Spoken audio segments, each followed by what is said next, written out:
Hello everybody, some would say I'm the Reverse and welcome to my review for Batwoman Season 1, Episode 8, titled A Mad Tea Party. So let's just get into my general thoughts. I thought this episode was actually pretty good, and one of the best of the season so far, probably the second best right after Episode 5. Um, this review is going to be a little bit shorter since there's not a lot I have to talk about. Just with the plot and stuff, mainly I have to talk about the characters and like basically what happens with them in the episode. Um, there's not much about the plot of the episode that I have opinions on. Um, so yeah, it might be a little bit shorter. But this episode focuses a lot on Kate's like relationship with Alice, basically indirectly, um, mainly through Mary and Jacob. And Mary sort of gets Kate to realize that Alice isn't really worth it, and that happens like near the end of the episode. But and then with Jacob, um, they he realizes the same thing as well, and I'll talk about how this all happens when I get to it.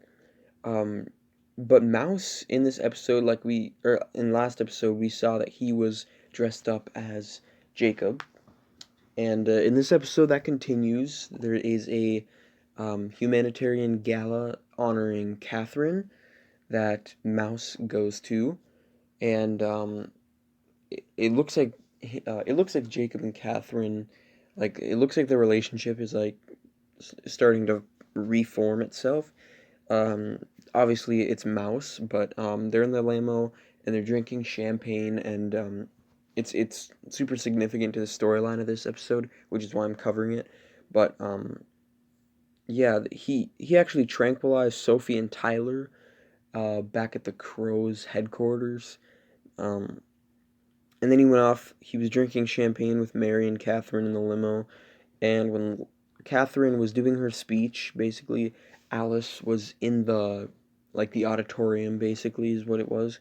She was in the aisle, and the little, like, screen that Catherine was reading her speech off of, there was, like, a message in it from Alice and the Wonderland gang.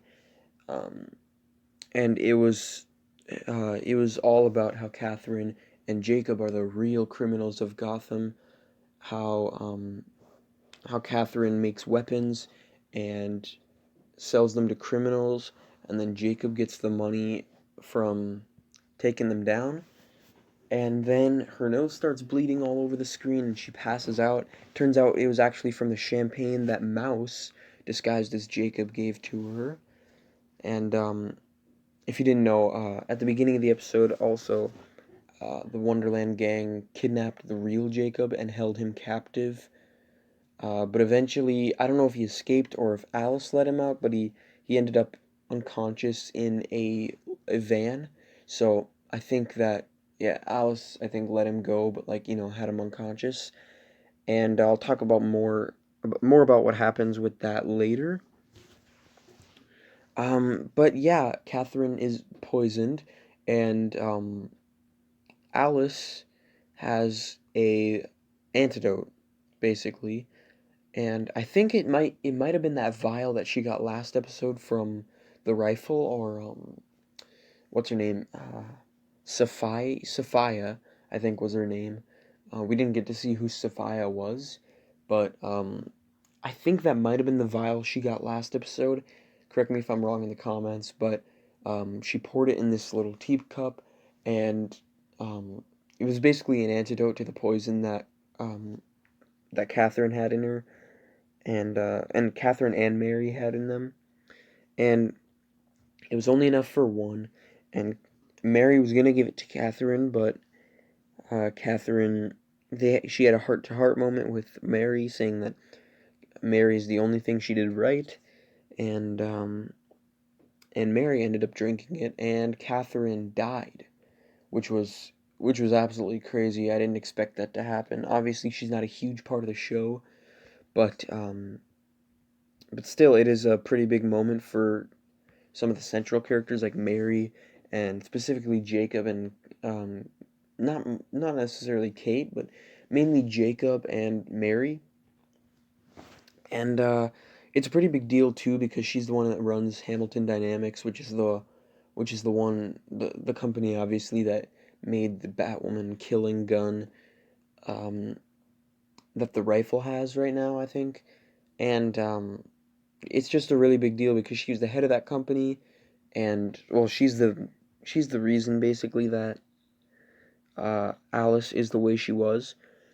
And before she died, she had to apologize to Alice for everything. She explained everything, and and then she died. So it didn't really help her in the end. But let's go to Sophie and Tyler.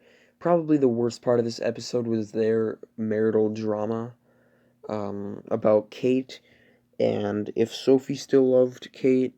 And it was just a really boring episode, a really boring part of the episode, easily the worst part of the episode for me. And by the end, um, what's her name, Sophie, said that she didn't know if she was in love with Tyler, and he basically said he's gonna give her time to figure it out, and when she does, he doesn't know if he'll be there or not. So this could be the end of the relationship or not. I don't know. But yeah, probably the most boring, probably the worst part of the episode. But it doesn't. It's not really a huge part of the episode, but still, it's it was boring at that point, at those points.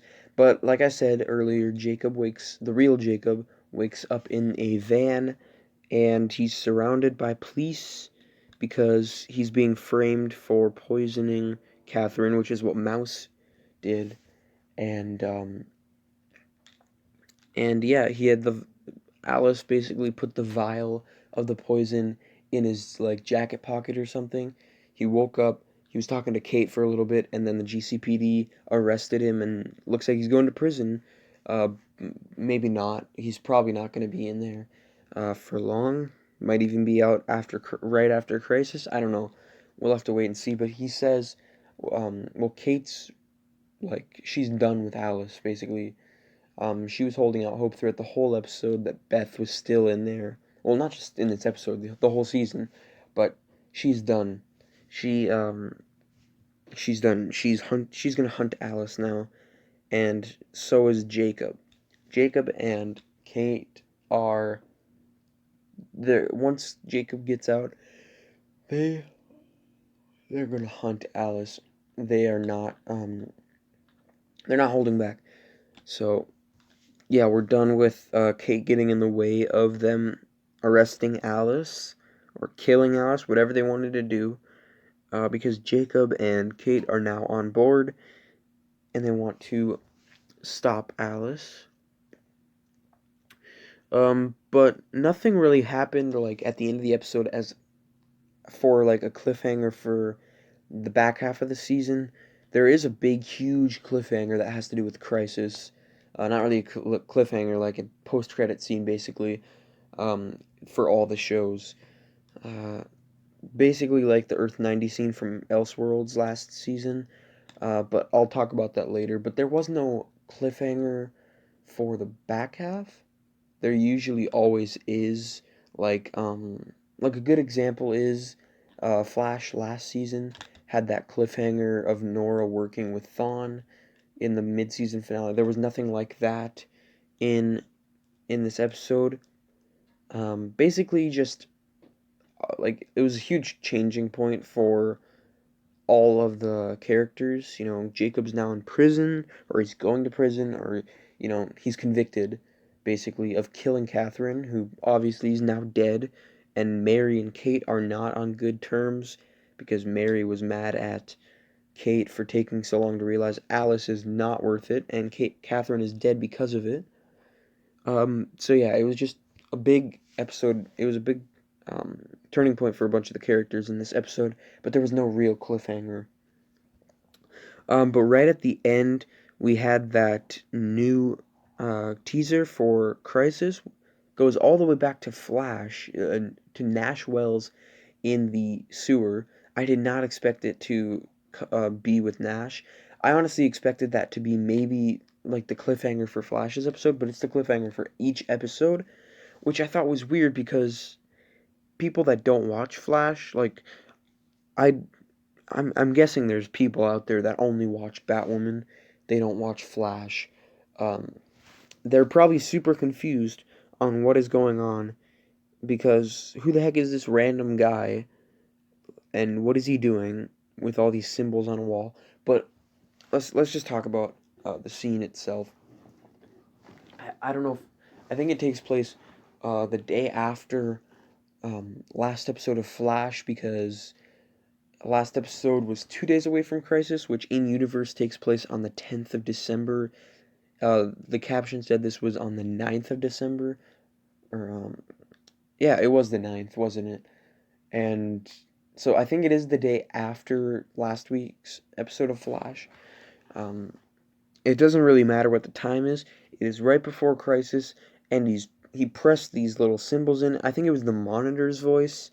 I don't think there wasn't much that the monitor said that was super significant. But just what happened in this scene, he pushed the little symbols in like a specific order. The door opened up. There was this bright light, and then like Nash Wells got pulled in. I don't know if he is. It looked like he kind of got vaporized. He obviously didn't die. I think this is most definitely going to be him turning into Pariah for the crossover. Um, I don't know though. I am extremely hyped for next week's crossover. I can't believe Crisis is, well, at least the first 3 episodes of Crisis. I can't believe it's already next week. Like that's crazy. Um, so yeah, I don't know. Uh, he's most definitely going to be Pariah. Um, but we'll have to wait and see, like, basically what becomes of him in the Crisis. We also saw this at the end of the Supergirl episode. I'll talk more about that when we get to the Supergirl review, which should probably be coming up tomorrow. Um, if I have enough time to record it, it might go up tonight. I'm not sure. We'll have to wait and see. But yeah, same teaser was at the end of Supergirl. Most likely will be at the end of the Flash episode, maybe even the Arrow episode. I don't know. Arrow is the final episode before Crisis in the entirety of the Arrowverse, so they might do something different. Um, and given that Nash Wells is a Flash character, they might develop his storyline even more in the Flash episodes, so yeah, he might not be in the Arrow episode. I don't know. We'll have to wait and see. But that's basically all I have to say about the episode. I'd probably give it an maybe an 8.4 out of 10, somewhere around that range. I thought it was a really good episode, or not really good, pretty good episode. Um, Second best of the season. Doesn't even compare to episode 5. Episode 5 was great, but it was better than the other, what is it, like 6 episodes of the season. But tell me in the comments what you thought of the episode. Did you like it? Did you not like it?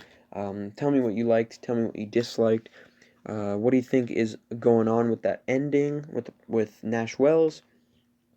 And, don't forget to like, comment, share, and subscribe. Stay tuned for my Supergirl review either tonight or tomorrow.